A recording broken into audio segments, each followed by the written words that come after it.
There's no feeling more intense than starting over. If you deleted your homework the day before it was due, as I have, or if you left your wallet at home and you have to go back after spending an hour in the commute. If you won some money at the casino and then put all your winnings on red but it came up black. If you got your best shirt dry cleaned before a wedding and then immediately dropped food on it. If you won an argument with a friend and then later discovered that they just returned to their original view. Starting over is harder than starting up. If you're not ready for that, like if you've already had a bad day, then what you're about to go through might be too much. Feel free to go away and come back. I'll be here. Alright, thanks for coming with me on this trip. I'll understand if you have to take a break at any point. Just find a safe place to stop and quit the game. Don't worry, I'll save your progress, always, even your mistakes.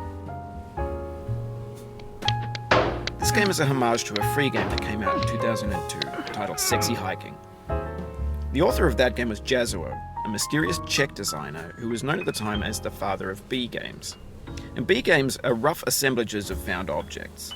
Designers slap them together very quickly and freely, and they're often too rough and unfriendly to gain much of a following. They're built more for the joy of building them than as polished products. In a certain way, Sexy Hiking is the perfect embodiment of a B game. It's built almost entirely out of found and recycled parts, and it's one of the most unusual and unfriendly games of its time. In it, your task is simply to drag yourself up a mountain with a hammer. And that act of climbing, in the digital world or in real life, has certain essential properties that give the game its flavor. No amount of forward progress is guaranteed. Some cliffs are too sheer or too slippery. And the player is constantly, unremittingly in danger of falling and losing everything. Anyway, when you start Sexy Hiking, you're standing next to this dead tree that blocks the way to the entire rest of the game.